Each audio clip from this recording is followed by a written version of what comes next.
Adó tún dé láàárọ̀ yìí o. A tún wọnú studio lọ báyìí. Ká tún wọnú studio lọ láàárọ̀ yìí o. Ká tún lọ ṣe ìtàmọ̀ṣe.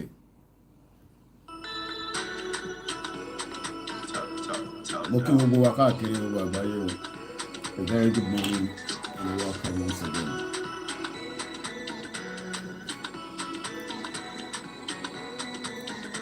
A máa lọ sí Star Radio ní sí òkú díẹ̀. Bẹ́ẹ̀ni. Mo kí gbogbo wa níbi kí ibi tẹ́ bá ti ń wò wá.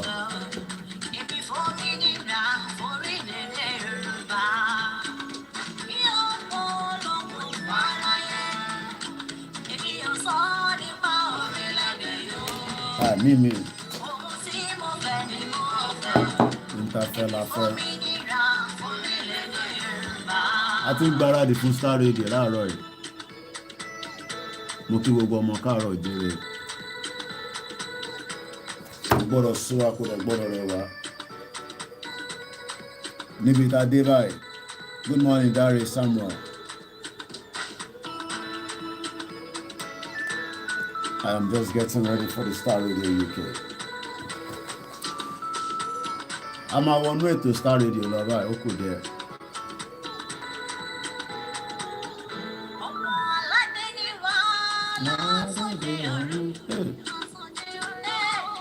Adé orí òkè kìí ṣẹgbẹ́ yẹ̀kẹ́yẹ̀, ìkùkù ṣẹgbẹ́ adìyẹ.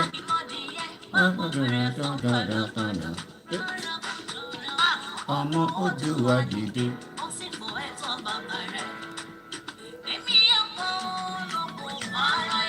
Èmi náà ni orílẹ̀-èdè mi. Ẹ káàárọ̀, ẹ káàsán, ẹ káalẹ́ níbikíbi tó bá ti ń darapọ̀ mọ́ wa. À ń wọnú agbami ètò lọ báyìí. A máa darapọ̀ mọ́ Star Radio láàárọ̀ yìí.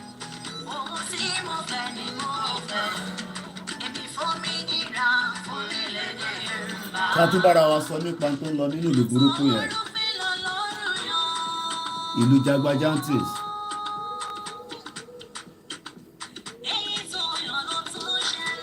Ìlú Jáwèrè.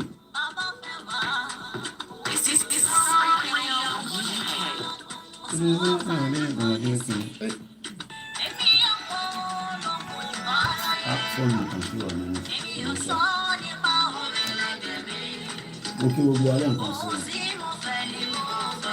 Òǹkà fẹ́ náà lásán.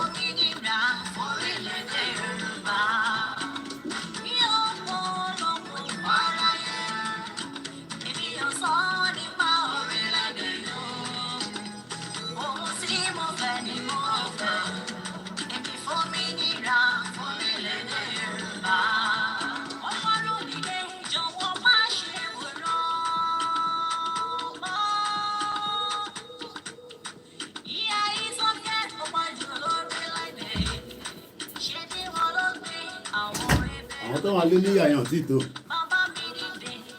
Star Radio.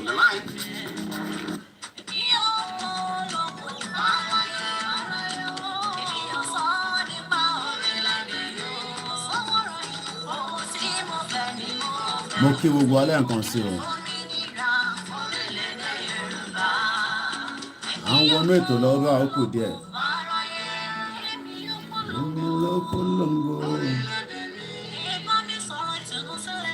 It is Star Radio we are getting ready for.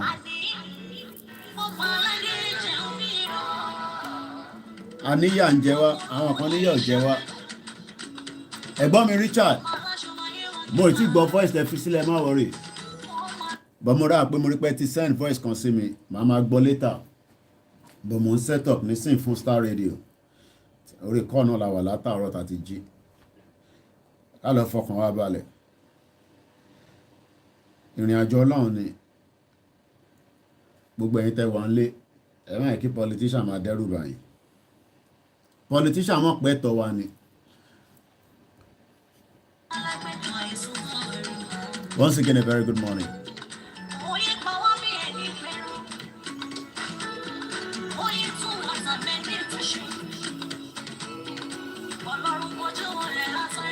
Èní ni Wednesday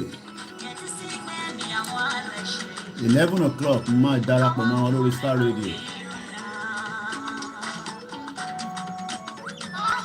Àwa àrùn ọmọ aládé aná àṣẹ Nàìjíríà mọ̀ ṣé dandan ni. A ní Nàìjíríà ò gbé wa. It's a shithole country.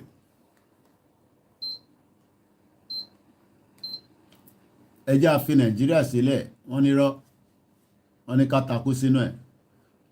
Ẹ lọ wo BBC Yorùbá láàárọ̀ yìí nísìn. Ṣáàmù àti bẹ̀rẹ̀ rally ní Àdó Àwòyè wọ́n ní láti join wọn later busy nísìn wọ́n jẹ́ ń bá wọn cross over. Wọ́n pe rally yẹn ti bẹ̀rẹ̀ ní àwọn ọmọ wa tó ń ṣe rally. Ok, àdúrà lọ ṣíṣe wọ́n ti bẹ̀rẹ̀. Ok, so mo kí gbogbo wa lẹ́ẹ̀kan sí o. Èyí tán tó sìn èèyàn ti Koiki kò ní bàjẹ́ fún ẹ láíláí. A kú palẹ̀mọ́ ẹ má ẹ̀kọ́ dẹ́rù bà wá pé kódà wọ́n ti sọ nínú ọlọ́pàá ló pa Jùmọ̀kẹ́ Oyèlékè. A máa sọ̀rọ̀ lé lórí Star Radio láàárọ̀ yìí, Star Radio UK Morning Show. Ẹ lọ ka report yẹn. Ọlọ́pàá tó pa Jùmọ̀kẹ́ pẹ̀lú ìbọn wọn kò ń ṣàwọn ọmọ Yorùbá nation lápá Jùmọ̀kẹ́ ní last year July. Ìlú òṣì, ìlú tó value life, kill everybody as it is. Alhaji Aremu mo kí ẹ káàárọ̀. Olúwaṣeyì Sunday, Isaac Makanjuola, Túndé James, good morning. Ìyá mi Tóyìn lórí Instagram. Ẹ̀yin youth wa lórí Instagram. Ẹ̀gbọ́n mi kan pè mí, wọ́n ní Mr. Koiki, wọ́n náà ọmọ tó ti wà nílé láti 7-8 months, wọ́n wá náà máa bẹ̀rẹ̀ exam ní next month. Báwo lọ ṣe fẹ́ make ẹ̀? Ìtọ́ máa ṣe ní pé wọ́n máa fi pass gbogbo àwọn ọmọ yẹn so that káwọn ọmọ yẹn má bá gọ́ọ̀mẹ̀ntì jà pé inú ń bí wọn. Because ọmọ tó ti wà nílé láti February tó lọ sí school, ẹ wá náà máa bẹ̀rẹ̀ exam ní next month. Báwo lọ ṣe fẹ́ pass? Ẹni tó bá mọ̀wé gan tó lọ sí school láti ẹ̀gbọ́n mi Ṣẹ́gun ọ̀nà kò ní bàjẹ́ fún yín. Àbíkọ́ tí mo sọ yé gbogbo ọmọ Yorùbá tactics ti gọ́ọ̀mẹ̀ntì fẹ́ lónìí pé wọ́n ti mọ̀ pé ráwa náà máa jáde nísìn.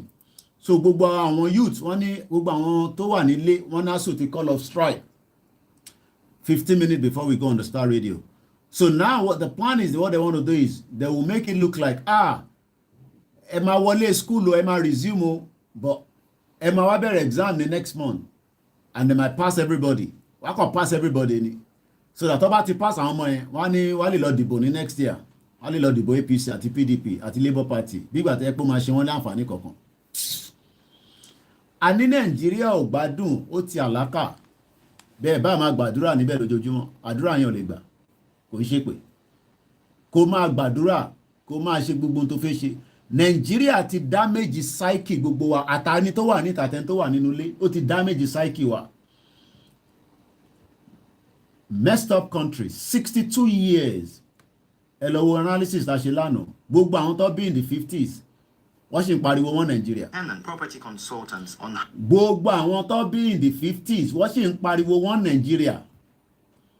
Ẹ imagine ẹni tó bí ní 1950 ó sì ń pariwo wọn Nàìjíríà. Ẹ rí pé kà ní wọn. You are not sure. Àìsí ìbẹ̀rẹ̀ mixlr wa ẹ jẹ́ lọ start yẹn ká má gbàgbé any platform. Mo kí gbogbo alẹ́ nǹkan sí o, èmi ọmọ yín náà ni. Back in Ghana. Bá ṣe ń bá yín sọ̀rọ̀ báyìí a ti ń ṣètò pé ká tún sanwó fún 3,000 flags yàtọ̀ sí 1,000 tí mo ti sanwó ẹ̀. Ẹ ràn wá lọ́wọ́, ẹ jẹ́ kí flag yẹn kó túbọ̀ pọ̀ nílé. Mo squeeze láàárọ̀ ẹ̀ gbogbo owó yẹn mo kàn ń gbájọ́ tabarẹ́ni tó fẹ́ ràn wá lọ́wọ́ ẹ jẹ́ kí ràn lọ́wọ́ yẹn. I've just told them to put in 3,000. Ó lè má bá wíìkì but a fi sanwó yẹn láàárọ̀ ẹ̀, ẹ ràn wá lọ́wọ́. Bẹ́ẹ̀ náà ṣe ń rí gbogbo flag yẹn tó ń káàkiri gbogbo ilẹ̀ Yorùbá kò tí wà enough. Ẹ fún wa ní support. Apart from the 1,000 tí mo ti sanwó ẹ̀ níjọ́ Monday, ẹ mọ̀ pé à ń kọ record. but kò ń ṣe gbogbo nǹkan tí à ń ṣe àwọn nǹkan mi wà security tẹ́ à ní announce but gbogbo ẹ̀ lẹ́ máa kà nínú ìwé ìtàn èmi ní record so tẹ́ bá rò pé tí bá ní àfi fún yín ní itemize gbogbo tí à ń ṣe is for reasons known to us but in the long run we will tell you but not now. Mo rò pé kí n wá sórí social media nísìnyí kí n máa ní owó tẹ fún Koiki nǹkan báyìí lẹ́ni kí n fi ṣe nǹkan báyìí ni mo dẹ̀ ti ṣe I don't think a lot of you will be happy ẹ máa tún béèrè pé ṣé mo ní problem ni ṣé àwọn ẹran mi ṣe bẹ́ẹ̀ ni ẹ ti understand so but the flags kódà gbogbo account yẹn mo gbájọ bàbá mi karùn-ún ẹ ṣe gan ni so much so ẹ fún support the more flags tá a bá ń ṣe ló máa wálé èyí tá a send sílé kó ti tán àtúntò ń ṣe mí lọ báyìí 3,000 ni mo ṣètò ní kọ́ bá produce kódà mo bá àwọn production company yẹn sọ̀rọ̀ pé ṣé a lè rí ìgbà ní Friday wọ́n ti guarantee ẹ̀ èyí tí mo san wọ́n ní Monday lọ́nà àwọn lè guarantee so tí a bá rẹ̀ ń tẹ́ máa support wa mo fi lọ mú story Jùmọ̀kẹ́ Oyèlékè wọn kọ́ bá fi ṣe the first headline láàárọ̀ yìí ìlú òṣì ìlú pàyànpàyàn ìlú mújẹmújẹ ní Nàìjíríà èèyàn kan wá ní Nàìjíríà máa dá wọ́n ṣépè fún ẹni tó fi ń sọ pé Nàìjíríà máa dá ibo ló ti fẹ́ dá Àyìnlá Gbémi mo kí Olúwaṣínà Arówólò mo kí ọgbẹ́ni tẹ́wà ní ìsàlẹ̀ Èkó mo kí ní Ọbalẹ́ndé mo kí gbogbo ẹni tẹ́wà lẹ́kọ̀ọ́ ẹ má jẹ́ kó tàn yín pé APC ò lè sọ́ọ̀tì problem tó wà Nàìjíríà problem yẹn ti pọ̀ jù ẹ kó tàn yín APC ò lè sọ́ọ̀tẹ̀ gbogbo yín lẹ mọ̀ pé APC ò lè sọ́ọ̀tẹ̀ out but ẹ̀ ń fi sentiment èmi máa sọ pé sentiment lẹ́ ń fi sí ẹ̀ ń fi sentiment sí ni ìtàmà àkọ́kọ́ fi bẹ̀rẹ̀ story láàárọ̀ yìí ni lórí Star Radio Yorùbá Nation Corona indict ẹ̀mọ́ tó ń pè ní indict pé ọlọ́pàá ló pa Jùmọ̀kẹ́ Oyèlékè kò ń ṣe ọmọ Yorùbá Nation ló pa kò ń ṣe Oyèlékè ọlọ́pàá bàbá support wa ẹ jẹ́ kí flag yẹn kó pọ̀ ìyẹn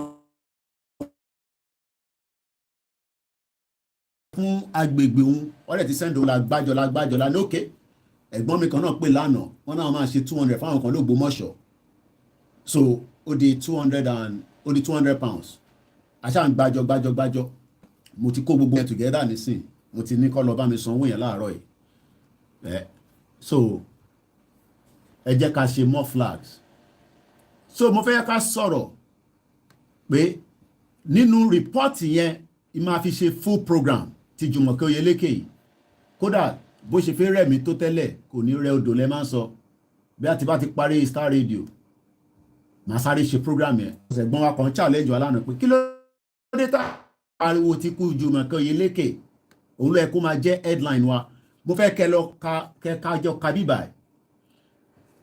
wọ́n recommend the magistrate Fadeyi also recommended that the regular mental and medical checkup should be instituted for police office. Ó yẹ kó máa lọ yẹ àyẹ̀wò àwọn ọlọ́pàá tó wà Nàìjíríà orí wọn ti gbálẹ̀ ìmí orí ẹ̀ ti gbàgbó ó jẹ́ kó lọ máa assess brain wọn orientation láti wà mad police officer gúgúrú defence kódà àwọn àmọ̀tẹ́kùn náà àwọn yẹn kọ́ àti ìmọ̀ bó ṣe ń lọ ni but èmi ni navy yín sójà yín gbogbo wọn orí wọn ti gbálẹ̀ òun ni magistrate ṣebí má sọ fún yín pé ẹ look like ẹni tó sick nílé magistrate ló sọ sí bíbá yín nísìn magistrate òun recommend pé kó lọ máa ṣe àyẹ̀wò kó lọ máa gbé yín lọ sí àrò mad country.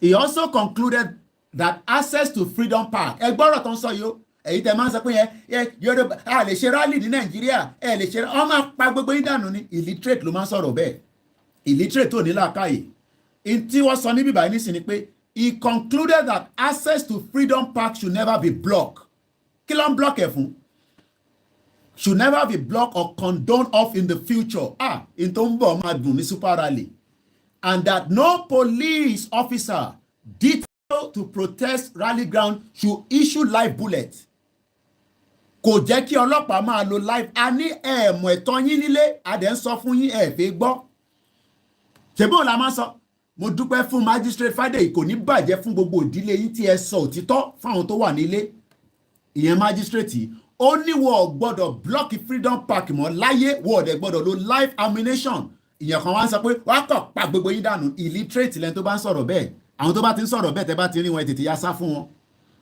because wọn ò ní làákàyè ni máa dẹ́rù bọ́ ọmọ Yorùbá pé tẹ́ bá jáde wá kọ̀ pa gbogbo yín dànù ni ẹ jẹ́ agbóhùn àti náà díẹ̀. Let me put it down to that the Chinese. ẹ tẹ́ bá fẹ́ kó ka kọ́mẹ́ǹtì yín ẹ máa lọ sórí lost control of track protests. Mayor says, remember, this year there were track protests and they said that Ottawa actually lost control over that. That's what the mayor is saying. How much did it cost them? I bet you millions, and I bet you right. Ebe ọlọ́pàá magistrate ló sọ nísìn kò tún wá sọ nìkan ó tún sọ débi pé ó ní a ní right. We have the right. Ẹ̀gbọ́n kan tó sọ báyìí. The coroner also recommended that the Lagos State Police should encourage the federal government to ensure proper training. Níbo ló ti fẹ́ train? Wọ́n ti kówó ọlọ́pàá jẹ ọlọ́pàá wò mí báyìí nísìn. Ẹ̀yin ọlọ́pàá ló ń ra aṣọ ọlọ́pàá. Níbo ló ti ń ṣe yẹn? Ló bá yẹ pé Nàìjíríà gbádùn. Ṣé bẹ́ẹ̀ wò mí nísìn? Àbẹ́ ẹ̀ wò mí? Ṣèbí ẹ̀yin ọlọ́pàá tẹjọ́ ọmọ Yorùbá ṣé ìyà ò jẹ yín? Ṣáwọn ọmọ yín lálàáfíà? Ṣáwọn ọmọ yín ní education? Táwọn sọ pé ká gba Yorùbá nation tí ẹ̀ ń dẹ́rùbà àwọn ọmọ yẹn nílé ẹ̀yin ọlọ́pàá jágbajàgba ẹ̀yin ọlọ́pàá tí wọ́n san sálárì fún ṣe bá rí yín ẹ̀ náà ọmọ ọlọ́kadà ló ń bá ìyàwó yín sùn ní Ọ̀ṣun state ẹ̀ bẹ́ẹ̀ protest àbá rí yín nonsense country àwa ní ká gba Yorùbá nation ẹ̀ wá máa béèrè ìbéèrè ẹlòmíà máa béèrè ìbéèrè àgọ̀ ìbéèrè ọ̀dẹ̀ bí ìgbà tẹ́ pé Nàìjíríà ṣiṣẹ́ fún yín waste nonsense country. Compensation ibo láti máa compensate family àwọn bá mi ṣe nísìn òkú wọn sì wà níbẹ̀ nísìn tí wọ́n tó ń ṣe yamayama ìkà ìlú ìkà ọmọ 25 years lọ́pàá lọ́yìnbọn fún lọ́pàá dànù ní July 1st torí pé wọ́n náà fẹ́ ṣe rally ṣé kò ń ṣe ẹ̀tọ́ wa ní ká ṣe rally ìlú wèrè nonsense country wọ́n ní kọ́lọ́ ẹgbọ́n kan tó sọ Only the coroner also recommended that the Lagos state government should encourage that the federal government to ensure proper training and retraining. Ìyàn máa ń retraining ni tó bá ti train nítorí pé orí ẹ̀ ti fẹ́ gbálẹ̀ wàá tún lọ retrain ẹ̀ sí díẹ̀ torí pé orí ẹ̀ lòmí inú yín bí àwọn ìbọn tó ò gbádùn tẹ́ gbé dání Nàìjíríà nìkan ló máa sọ aṣọ mọ́ ìbọn níbo ló ti ń ṣe yẹn lágbàáyé ẹ̀rọ ọlọ́pàá á wá sọ aṣọ mọ́ ìbọn. Wo fídíò kan ọlọ́pàá yẹn ti sùn lọ woman yẹn ti gbébọn tó bá yẹ kó máa pàdánù akọ pàdánù bẹ́ẹ̀ ó ti sùn lọ ìlú wèrè ó ní kọ́ lọ máa reorientate yín ó wá sọ pé on police officer on the right to hold protest in a democratic setting sí nínú ìjọba military à ń jáde bọ̀ ó kù díẹ̀ super rally máa dé ó kù díẹ̀ ni mo sọ announcement ẹ̀ ń bọ̀ ó kù díẹ̀ we have the right láti jáde ẹ̀tọ́ wa ní ẹ̀tọ́ gbogbo ọmọ ni láti jáde láti fi ẹ̀dùn ọkàn wọn wọ̀n pé àní Nàìjíríà òun ṣe ìlú sẹ́ kò ṣe dandan wọ́n bí sórí mẹ́ja ni àwọn àgbàyà ẹ̀yin àgbàyà tó bí in the 50s tó yẹ ká máa tìka bọ̀ yín lójú ẹ̀yin ìkà ẹ̀yin wicked people ẹ sì ń sọ fún àwọn tó bí in the 40s ká lọ máa ṣe sùúrù yẹn máa ẹ má yẹ kí n ṣépè ìyá mi ti ní kí n máa ṣépè mọ́ máa tìka bọ̀ yín lójú ni ẹ̀yin àgbàlagbà yà ẹ̀yin àgbà burúkú ni gbogbo yín wicked ni gbogbo yín àgbà òṣì ẹ̀yin àgbàyà ṣàgbàlagbà àwọn tó bí in the 50s tó sì ní ká keep one Nigeria ṣàgbàdà ẹ̀yin ẹ̀yin àgbà tó yẹ ká gbèdì mọ́lẹ̀ ká nà yín lẹ́gba pé àwa ń pariwo pé ká dá dúró gẹ́gẹ́ bí orílẹ̀-èdè ẹ̀ ń tutọ́ sáwa lára ẹ̀yin àgbàyà òṣì ẹ̀yin àgbà játijàti ẹ̀yin ìkà ebi ń pa àwọn èèyàn nílé kò hospital kò nothing is working nothing is literally working stand still nílùú yẹn wà láti 60 years kò move síwájú kò lọ sẹ́yìn ó wá dá dúró bí omi gọ́tà ẹ wọ mo rí lórí Instagram Linda Ìkejì àwọn ọmọ méjì kú ní Bayelsa ọ̀rẹ́ méjì omi ti gbé wọn lọ ìlú òṣì àwítán wa ní Koiki shut up ó lè wà ní London kó máa sọ tá a máa ṣe fún wa ẹ̀yin wo ṣẹ́yìn tẹ̀ Yorùbá nation náà ni àfa a máa jáde a máa sọ̀rọ̀ dọ̀tí ní omi kànga lẹ fi ń ṣàlùwàlá ṣé omi kànga lọ fi ń ṣàlùwàlá ní Saudi Arabia ẹ̀yin wicked people ṣé omi kànga lọ fi ń ṣàlùwàlá ní Saudi Arabia wicked people ṣé tí wọ́n bá lọ Jerusalem ìwọ tó ń gbàdúrà nínú church ṣé o rí bí ṣọ́ọ̀ṣì wọ́n ṣe rí ní Jerusalem wicked people mo kí n láti Niger State Dem sáré switch eléyìí sórí Star Radio má lọ gbàgbéra. Mo start mixella ká bí àwọn èèyàn ti miss díẹ̀. Bá ti wọnú tí spirit yẹn bó bá ti wọnú ara mi báyìí máa ń gbàgbé nǹkan ni. Ẹ̀yin ìkà ọ̀bàyéjẹ́ ni gbogbo yín. Ó yẹ ká máa nà yín ní kóńdó lórí ni. Ẹ ti bayé jẹ́. Gbogbo ẹ̀yin tó bí in the 50s tẹ́ ṣe pariwo wọn Nàìjíríà, gbogbo ẹ̀yin tó bí in the 40s tẹ́ pariwo wọn Nàìjíríà, ẹ ti bayé jẹ́. Ìkà níyín. Babangida wà lórí wheelchair nínú ilé ẹ̀yin ò rí wheelchair yẹn bó ṣe rí tó ń gbádùn ayé burúkú. Babangida yẹn náà lọ London balẹ̀ fún pé àwọn fẹ́ jẹ president. Ẹ ní kúure. Ẹ̀yin ìkà wicked people. Àwa wí tán ọ̀dẹ̀ kò ní bàjẹ́ fún ẹ láíláí Michael Godwin. Àwọn ọ̀dọ́ tí làákàyè yín wọ́n ti fi èmi ti jẹ potato láàárọ̀ yìí, ìyàwó mi ó fẹyin sí, ó fẹ́ràn sí. Kódà ẹ bá mi gbóúnjẹ yẹn wá kí n fi wọ̀n wọ́n, mo lè jẹ́ tán. Ẹ bá mi gbóúnjẹ yẹn wá ẹjọ́ torí Ọlọ́run ká tó bẹ̀rẹ̀ sí. Hello. Ẹ rò pé bí ń pa wá ni nìyẹn. Bí àpá àwọn ará lè ní ògbọ́n busy. Hello. Ẹ bá ń gbé oúnjẹ tí mo jẹ kù yẹn wá. Ìlú tẹ́bi ń paráàlú tíyàn kankan sọ̀rọ̀ tó dákẹ́. Ṣé mi lè bí ń pa? Ṣé owó tí mo ń gbà yẹn ló jẹ́ kébi máa pa mí? Ṣé òun ló ń dún kí ṣìyàn ní sọmọ ẹgbẹ́ jáde nísìnyí? À ń ní pé ká dá dúró, ká làáfíà wà, kí ìrọ̀rùn wà fúnlé ayé wa. Ṣé nǹkan tá à ń sọkọ́ nìyẹn? Ṣé nǹkan tí mo ń sọkọ́ nìyẹn? Kí ló pọ̀ jù yẹn lọ? Ẹ má bínú mọ̀ bí YouTube ẹ mọ̀ pé fóònù yẹn tó mọ̀ jẹ́ a máa join Star Radio nísìn. Messed up country.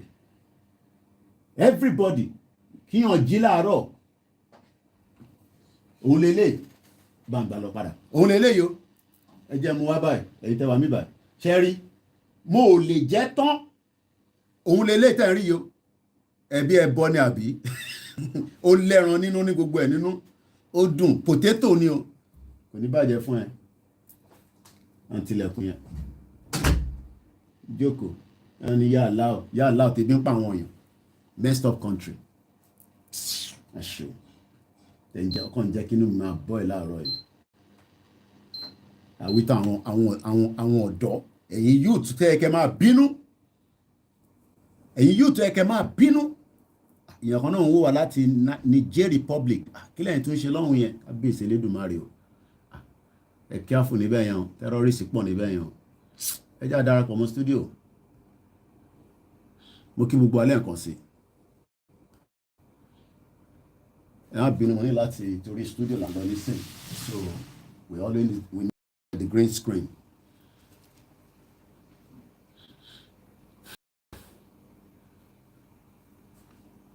Jùmọ̀kẹ́ Oyèlékè la máa gbé wọlé pẹ̀lú studio láàárọ̀ yìí. Pọ̀mù lọ́mọ dànù. Wasted dànù.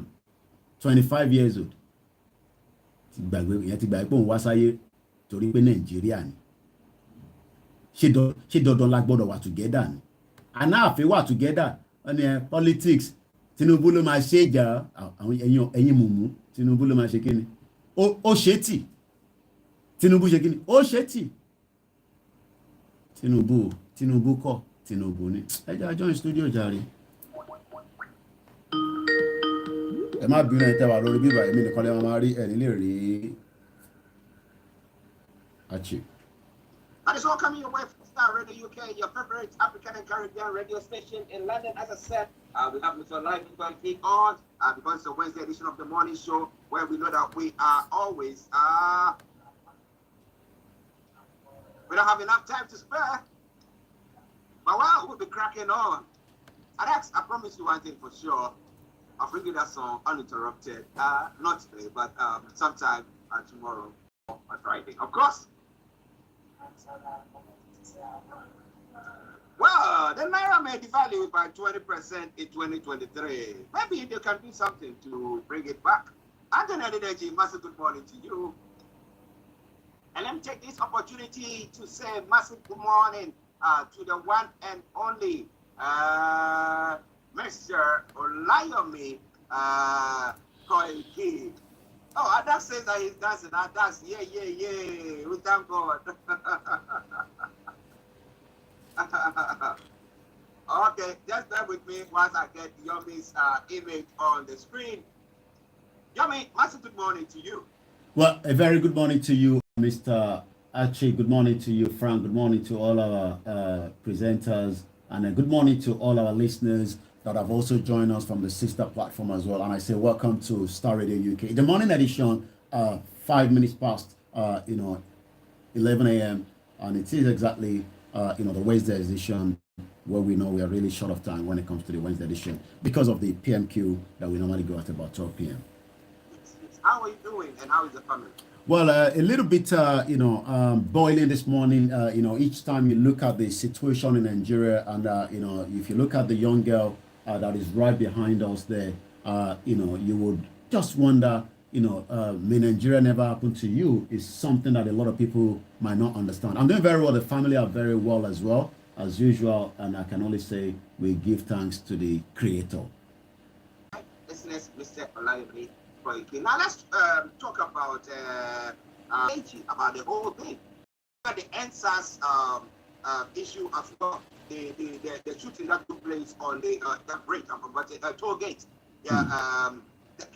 So every time there are inquests and then there's some recommendation. Fully well that we've never seen a case solved and where people have got justice. And justice is something that one of the reasons why so many questions to the unity of Nigeria is still being asked, this morning. I mean, the case of Jumoke is a very terrible situation, just as so many cases that have happened in the past as well. And the reason for that is, let's take us back, slightly to this case. I mean, last year, July, as the rally was going ahead in different part of the Yoruba land for the people that want self-determination, that is their right under the Article 3 of the United Nations, there was the biggest one that was going to take place in Lagos, and that would have happened, in July 3rd.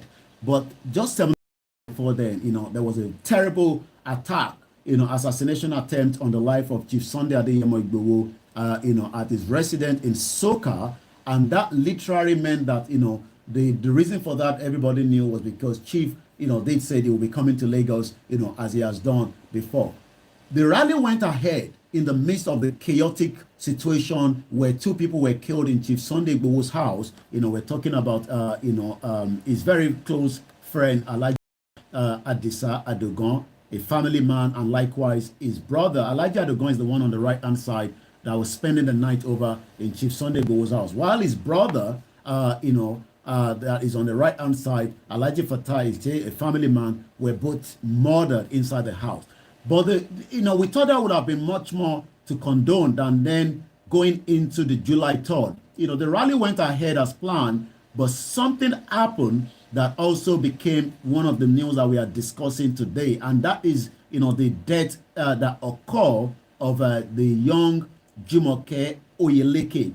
Jumoke Oyeleke is a sales girl that was, just unfortunate to have been very close to where the rally was being held. And that rally was held in Ojota in Lagos State. But right now, the news have just now been broken that the Yoruba Nation rally, the coroner have now indicted the police over the death of Jumoke Oyeleke. According to the Lagos State coroner yesterday, indicted the police for the death of the 25-year-old sales girl, Jumoke Oyeleke, who was killed during the Yoruba Nation rally that was held. She was not part of the rally. She was never part of it. She was just a sales girl, selling closer to the rally. This happened July 3rd, 2021 in Ojota.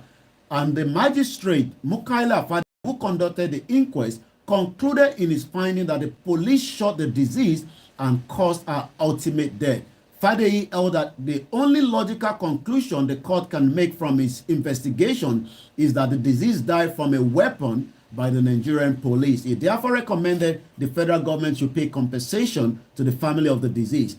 Part of the recommendation as well was that, the court is now asking the Lagos State government should encourage the federal government to ensure proper training, retraining, reorientation of the police officer on the right to hold protest in a democratic setting. It went on to say that the Inspector General of Police will ensure that the total overhaul of police force to fish out the bad eggs and ensure that they are brought to book to forestall further accidental killing. It went on to say, just to finish it off, magistrate also recommended that regular mental and medical checkups should be instituted for police officers to determine their suitability to bear arms.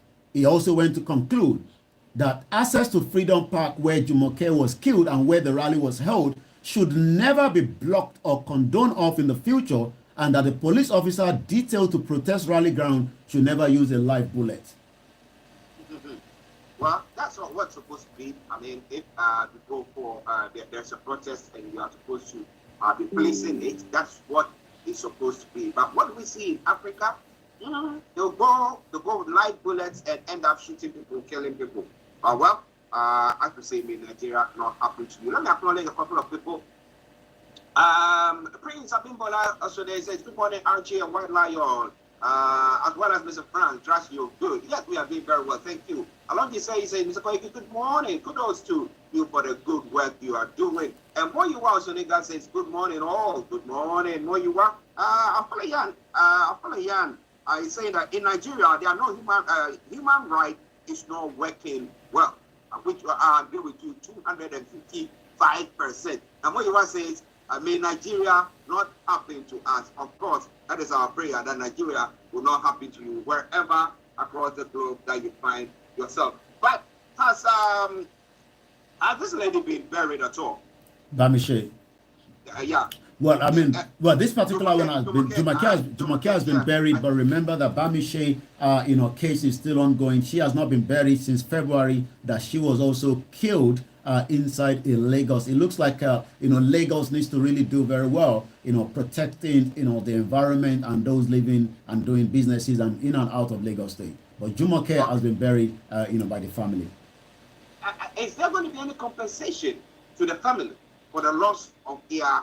Because as you were saying, she's just a sales girl who was selling across the street, along the street where the rally was taking place, and the police were firing sporadically into them, and they ended up killing her, a stray bullet. Let me put it that way.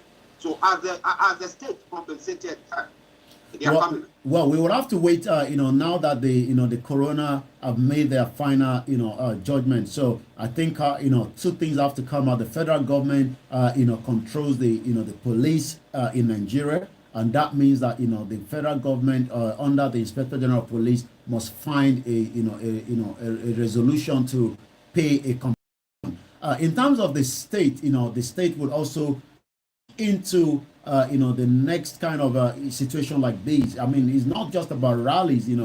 This morning I was actually watching in Surulere, where disability, those are challenges, are already protesting, and you can already tell that the tension there is also high. So, and the reason why they are protesting is that it seems that some of them, their names have been removed, for a competition that they are meant to be attending. That shows that, not even the able are facing the brunt in Nigeria. Even those with disability challenges are facing the same situation as well. So we hope that there will be compensation paid to the.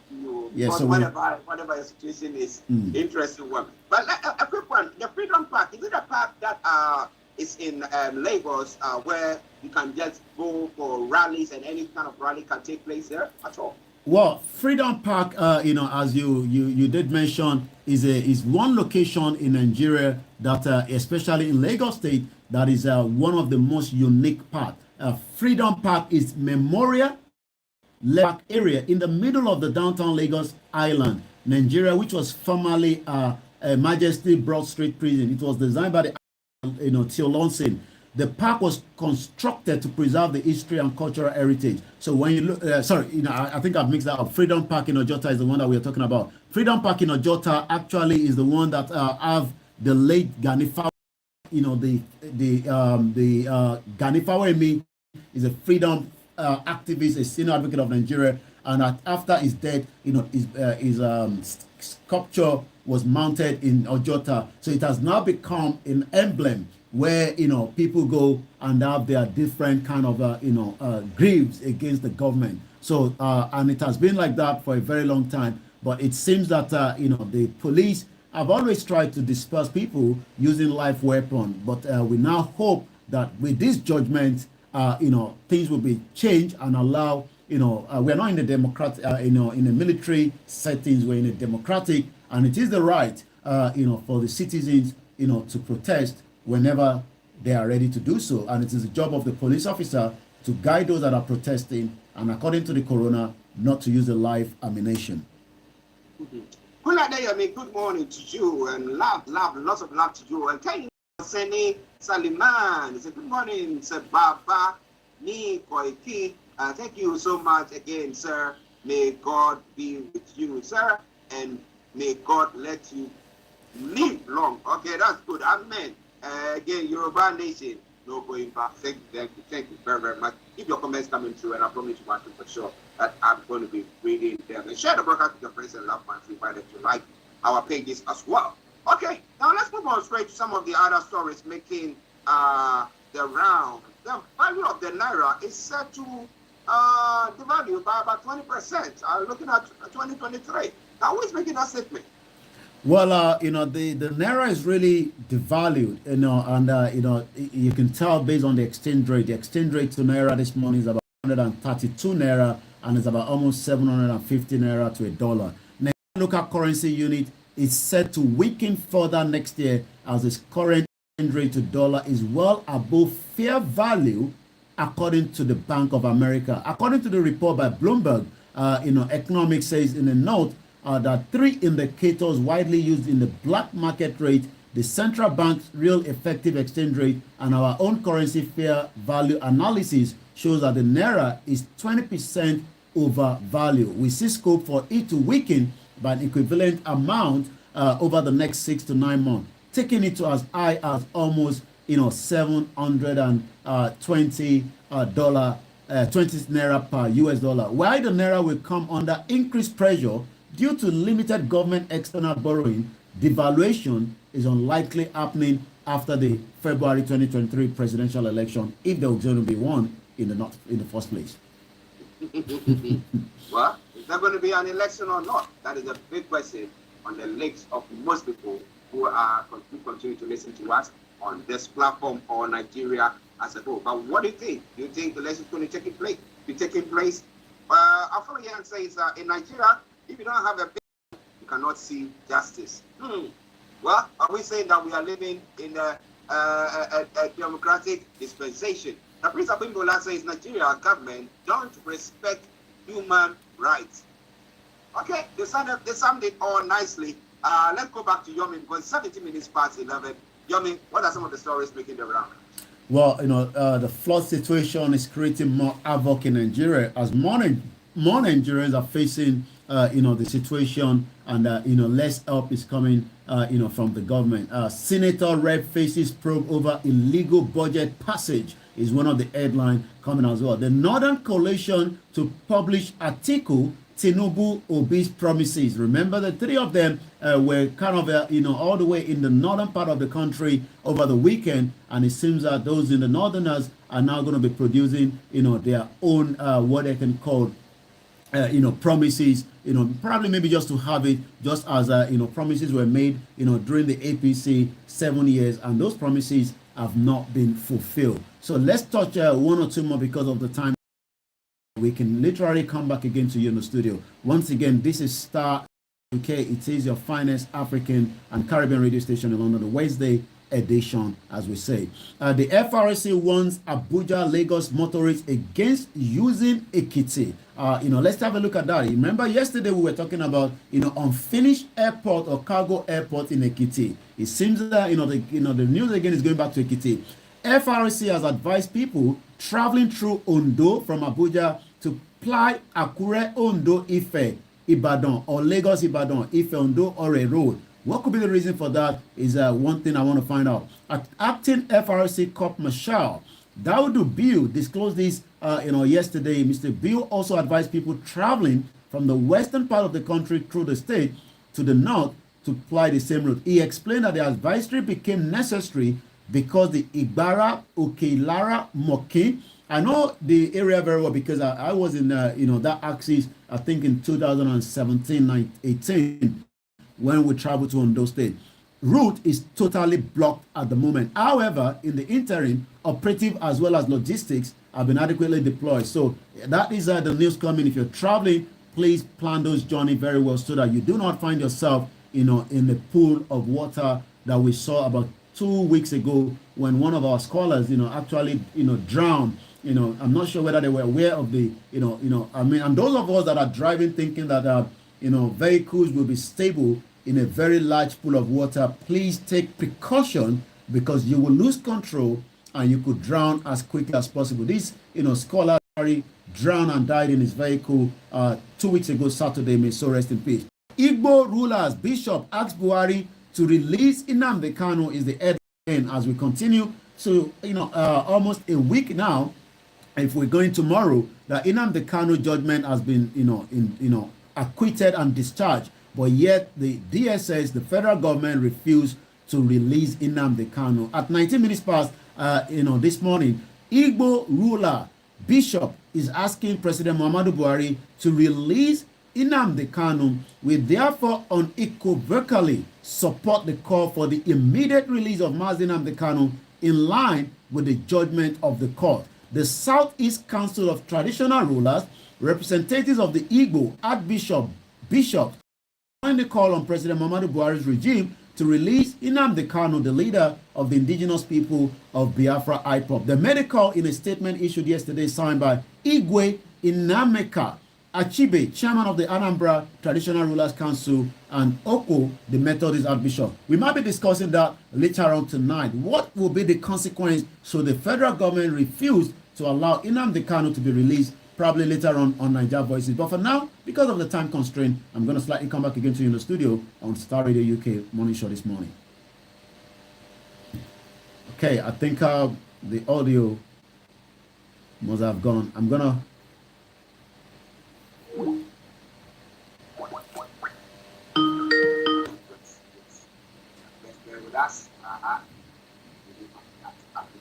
From time to time. Okay, yes, because you're me back on. Okay, you're in front, but I hope that yes, back. All right. Now, interesting. Thank you very much, everyone of you who are tuned in. As this, that is Eric saying, good morning, brother Koiki, the ambassador, and the rest of the team. Now, as it says, free Nnamdi Kanu. Yes, lots of you are saying that as well. But information that has come from the IPOB group, okay, IPOB is Islamic Malami over comments on Kanu's release, because Malami has gone on Southeastern governors or the let me read the way that he put it. He says Abubakar Malami, Minister of Justice and Attorney General of the Federation, came under fire from the indigenous people of Biafra on Tuesday for Igbo governors to decide whether or not their leader Nnamdi Kanu should be released. Now, so far, you monitoring everything down there. Which of the governors are in favor of his release or his incarceration? Well, most of them have gone very quiet on the case of Nnamdi Kanu. They're not saying much, and I'm sure we all know the reason why for that. They're all trying to save, their political, time in the office. But as the pressure continues to mount, how much longer can the federal government, refuse not to listen to his own, justice system in Nigeria is the question. We would have to wait, for that. But as that is coming up as well, I can also tell you there's another update news coming. Idara Gold finally arrived court over 1 year of incarceration without access to a lawyer, doctor, and our people, including the IPOB legal representative. But this morning, from the images that I've got here that's going to be coming up in the next few minutes, has now arrived in the court. 1 year without any justice system. She has been kept in a confinement without any medical assistance. And this is what we say, may Nigeria never happen to any one of us. What was the story about Idara? Well, again, as IPOB or Biafra follower, you are always, in the loop of the government, trying not to allow you. And that is right there is Idara, in the middle of the, that images that we're just showing you. Idara is just as so many, IPOB or Biafrans that have been picked up by the federal government, locked up, and accused of different allegations, as we know. But one thing is, we hope that justice will find her into, giving her at least the privilege, So the most important thing that anybody will ask, in a civilized world, access to the lawyers, the legal team to determine a fate rather than be locked up over 1 year, according to the news that we have. Okay, listeners, Mr. Olaimi for you. Once again, just to reiterate what we're going to be looking at this evening on Niger Process. Well, we will focus a little bit in 21st century, but we hope that is going to be part of our conversation later on tonight. But we hope that she will get a fair system that would allow her, to continue and return back to her loved one. Okay. Now, social media, and then we can bring the updates. Well, as more Nigerians, continue, to look at the situation in Nigeria, let's go straight to, some of the trending this morning on the social media. And the most important aspect that is trending this morning, as we have it, is, e-Naira 365 days. Remember that the government, had these, these feelings to so many Nigerians that the e-Naira, was going to work, but I'm not sure whether, anything of such is happening. So let's take a look at that because of the time, and I'm just going to finish that off. The e-Naira is aimed at boosting transparency by allowing the regulator to better monitor currency transaction. But it doesn't seem that is the, what is actually happening, this morning. So a lot of, messages popping up again this morning. My friend told me that he tried the e-Naira app and he was never impressed. Is one of the message, coming from this individual. As e-Naira will be 1 year in the next few days, the Central Bank of Nigeria has begun an inclusive campaign for grassroots adoption of its digital currency. So we hope that is going to be something that will be helpful. But for now, we will just come back to you in the studio, and that is, Idara go there. We're trying to get if we can have that image properly, where she was actually putting on, that Biafra outfit. But yes, that is it right there. But it seems that the federal government is not really pleased, in Nigeria for wearing a Biafra outfit. So now that she's been brought to court, we pray that she will find, the system, from the court to give her, the leverage to return back to her family. She looks nice in that outfit. I mean, they've not written anything in it that says that kill government, kill Buhari, destroy that. There's nothing of the sort. I hope that she receives fair justice. And with the new CJN of Nigeria, I think he's doing good. Let me put it that way. Well, you're quite right. I think he's trying to clear the backlog from the previous CGN. Okay, Yami, let me say thank you very, very much for this wonderful update as well. Thank you so much. I'll be back at 1800 hours later on this evening. All right, then. Have a wonderful day. We'll catch up later. Bye for now. Well, listeners, that was Mr. Okay, so let's turn things around slightly, one at a time. Let's bring you here and just sort of for a few minutes. And now let's go back to our own studio. I have multiple studio, So let me bring this one to us like that. Yeah, it might be no. So we have you like that. Sort of briefly. We have this like that. That's it. And I think we're good to go. So let's consider moki gbogbo nílé lóko níbikíbi tí ẹ bá ti darapọ̀ mọ́ wa. Imagine, they be in Taiwan, Shenibiba, Itakon, Washo, Yoruba Nation, and all that. You don't have that opportunity in Nigeria. Moki Yawa, Mojade Sonya, Ekaro, Ekaroma, Moki Bubua. No, I will not stay long, but I just want us to continue, from where we stopped, some few hours ago. We were, Yami, Ekaro, Moki Bubua, Intewani. Toronto is 6:30 a.m. New York is 6:30 a.m. Japan Tiwan is 7:30 lálẹ́ abesi Elédùmarè. Libya one is 12:30. Watawa one 11:30. So different time zone around the world. As I was saying earlier, during my conversation, let us not be bullied. Sherry Casey Jumoke Oyeleke is also giving us that hope. Especially fún àwọn tí wọ́n fi pa hope mọ́ wa lára, tó ń sọ fún wa pé bẹ́ẹ̀ kọ́ ti jáde, this and that and that and this, these are all scaremongering. Everybody knows that. But, a lè má rí yẹn because we have people and their job is to sit down. Eshegoni grandma, you know, more about grandchildren. Well, okay. Adekunle one or two to G and you're Texas. Oh, Tisun. What they come as soon to our life. So intention nísìn ó mọ̀ pé ìrìn àjò Yorùbá nation ó ń tẹ̀síwájú ẹ̀jẹ̀ ń dé fìlà mi ó ń tẹ̀síwájú lójoojúmọ́. Divine Grace, good morning. Adeyemo Adeni, good morning. Yami Rukaya, good morning. Joseph, good morning. And all they can do now is just to try to put pressure. Wọ́n lè ní kí ọ̀kan lọ síbi kan yá ṣe audio tó bá jáde sójà máa pa gbogbo yín ni o yá jù síta. Mo lè jókòó sínú bíbá kí n create audio, and there's a lot of apps. I can change my voice if I want to. So the technology is there. So yes, a fẹ́ access every information tó bá jáde, a fẹ́ gbé yẹ̀wò. Okay, ṣé lè ṣé òótọ́ ni ṣé irọ́ ni. You know, I'm sure that some of them are authentic, and not get me wrong.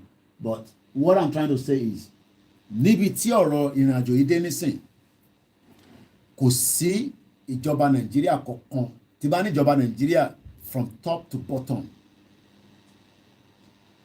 Let us understand that there's what they call, Maze good morning, there's what they call international law. Òfin àgbáyé. And international law is one of the key.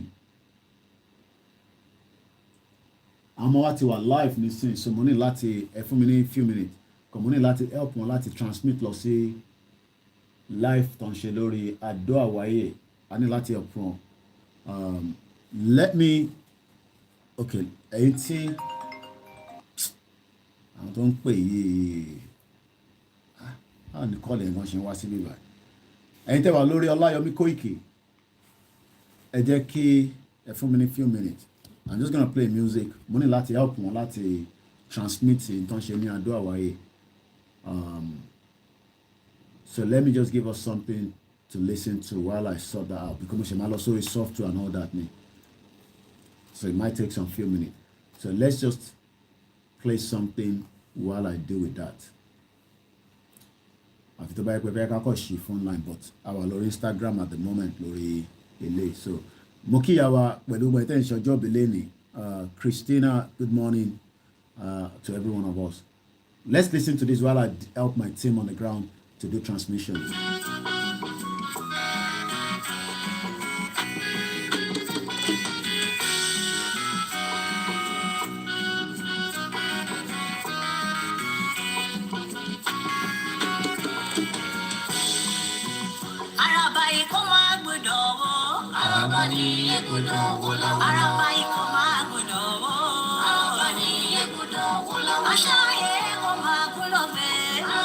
It might take about less than 10 minutes. Only not today. But I need to go live. Lórí láti fi help you.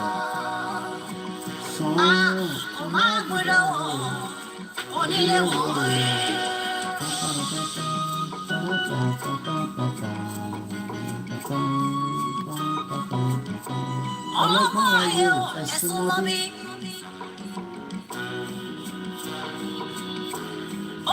Ayé ẹ bá ń bá mi kálọ̀. Ọmọ ìgbéyàwó ọ̀rọ̀ ìlẹ́nu mi. Mo ní ibi igi láńbẹ́ ní gbọ̀ngbọ̀. Ẹ má bínú o. Ibo ìmá bí wọ́n lọ. Araba yìí wá gbìyànjú kò dọ́mọ kó wà láyé lọ. Igi ayọ̀ wà lóhun tó máa fi ṣàràbà lórí. Oníwíwó ní káràbà ìnáwó láwùjọ igi. Onílé wò é. Kò máa gbọ́dọ̀ wò. Àràbà ní ẹ̀gbọ́dọ̀ wò láwùjọ. Ṣọ́dá àbáwò sọ Fúlàní wọ̀nyí bó ṣe ń pa wá.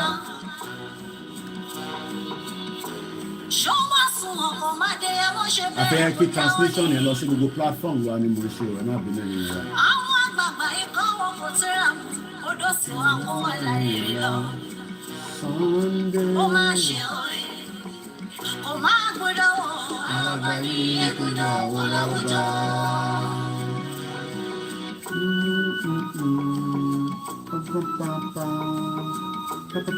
Because ẹ̀yin tẹ́ wà lórí YouTube ẹ mọ̀ pé wọ́n ti ń ṣe rálẹ̀ ní Adó Àwáyé so very soon nísìnyí ẹ máa rí signal so tí mò ń ṣe nìyẹn so ẹ má wò pé kí ló ń ṣe bọ̀bọ̀ ìtàdé ń jókòó báyìí ẹ má bínú. And all these things need a bit of setting.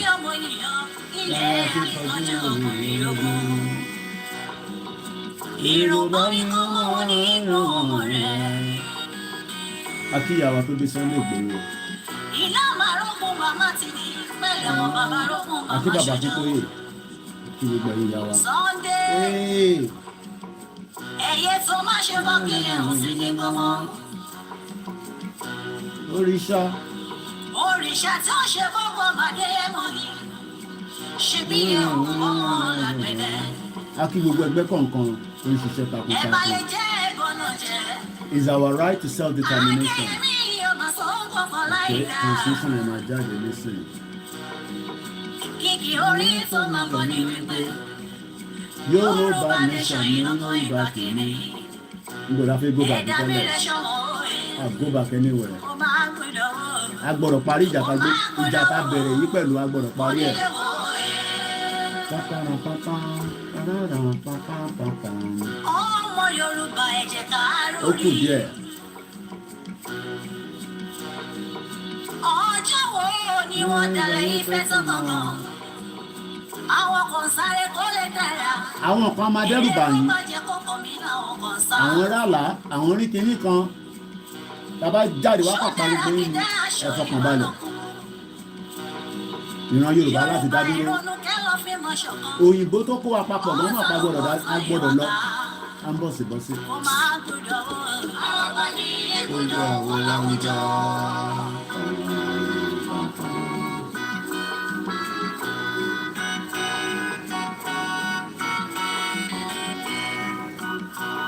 Ẹ má bínú ó kù díẹ̀.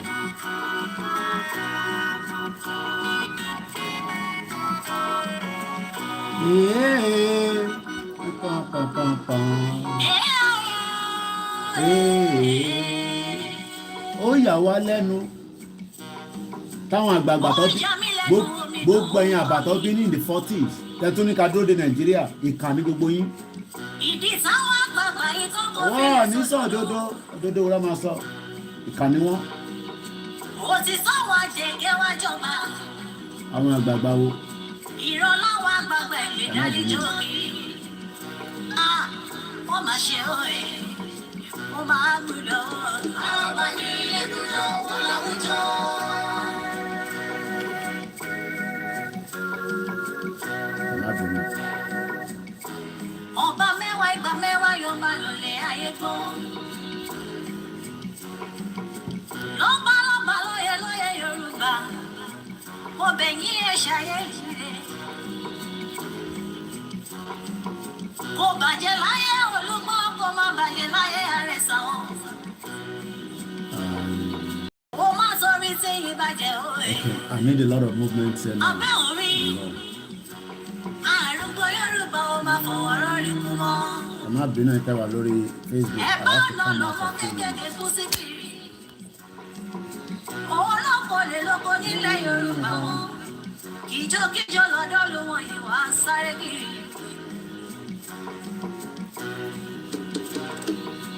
Ọmọ Yorùbá ẹ jẹ́ ká lélẹ̀. Ẹ má bínú.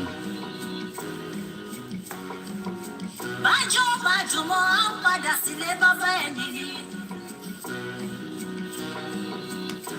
Ṣebí ewúrẹ́ yẹn ò ló ṣọmọ ya àgùntàn. Àgùntàn ló ní mọ́mọ́ mi òbí dúdú òye. Ṣebí látọdún tó ti wà nínú Nàìjíríà yìí. Ìdẹ̀ra ló ń fojoojúmọ́ béèrè lọ́wọ́ wọn. We're almost there. Okay, Ṣùgbọ́n òmìnira náà fojoojúmọ́ fún àwọn.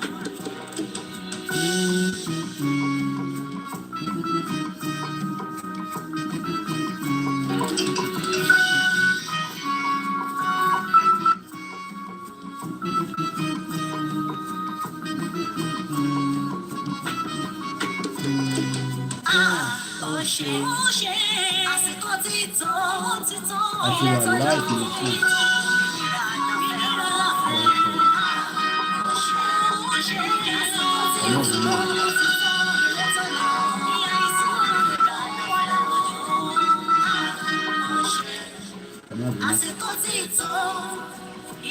Mo multitask ni ẹ má bínú ìrìn wa. Alright. So ẹ jẹ́ ká lọ gbé rálì yẹn jáde. Ẹ jẹ́ ká lọ gbé rálì yẹn jáde. Rálì tó ń ṣe ní ọwọ́lọ́wọ́ nísìn.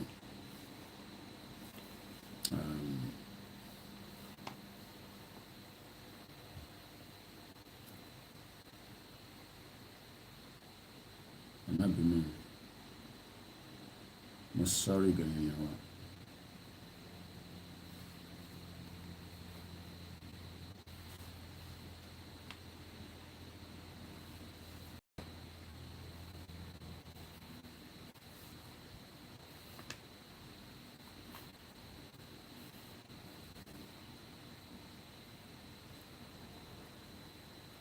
Broadcast and that's the lórí. All right, we are live now anyway, so people can actually on lórí. So let me give us the view of what is going on in Ado-Hawaii. Let's go and give us the view. So we are now live. I think let me end this broadcast here. I'll sort you later. Ẹ jẹ́ ká lọ focus lórí rally tó ń ṣe ní Ado-Hawaii. Thank you so much everybody. Ẹ jẹ́ ká lọ sí Ado-Hawaii. I'm going to come back later. Àwa sọ tiwa pẹ̀sẹ̀pẹ̀sẹ̀. Ẹ jẹ́ ká switch. Ká lọ support àwọn ọmọ wa tó ń ṣe rally. A gbọ́dọ̀ máa lọ support wọn. So I'm going to end all the broadcast. Ẹ jẹ́ ká lọ sí Ado-Hawaii. Thank you all. Signal máa jáde nísìnyí. Ẹ̀yin tẹ́ wà lórí Instagram, a máa fún yín ní signal nísìnyí. Ẹ jẹ́ ká lọ join the other platform.